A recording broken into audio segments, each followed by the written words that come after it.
এই বিড়ালকে কখনো আপনারা কষ্ট দিবেন না। বিড়ালকে আদর করবেন, বিড়ালকে ভালো মতো পুষবেন। বিড়াল যদি কোনো জাতির জন্য দোয়া করে, কোনো গৃহস্থর জন্য দোয়া করে, ওই সংসারের মধ্যে উন্নতি শুরু হয়ে যায়।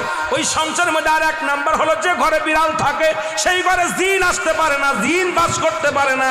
আর একটা ঘোষণা শুনেন, নবীজি বলে গেছেন, যে ঘরের মধ্যে বিড়াল ছানা বাস করে ওই ঘরের মধ্যে জিন জাতি প্রবেশ করতে পারে না। তাহলে ছোট ছোট মাসুম বাচ্চাগুলো যে ঘরের মধ্যে থাকে, মুসলমান অনেক সময় জিনের আশ্রয় পড়ে যায়, অনেক সময় জিনে আসর করে, ওই ঘরের মধ্যে জিনে আসর করে। যে ঘরের মধ্যে বিড়ালকে আদর করে বিড়াল থাকে, ওই ঘরের মধ্যে বিলাই বিড়াল বিড়াল বিলাই বিলাই, এইটা যার ঘরের মধ্যে আছে, এই ঘরের মধ্যে দুষ্ট জিনেরা আসতে পারে না। জোরে জোরে চিল্লায় বলা যাবে না মারহাবা। একবার নবী সুলাইমান আলাইহিস সালাম শুনতে পাইলেন, পাশের বাড়িতে একটা কুকুরকে কষ্ট দিয়ে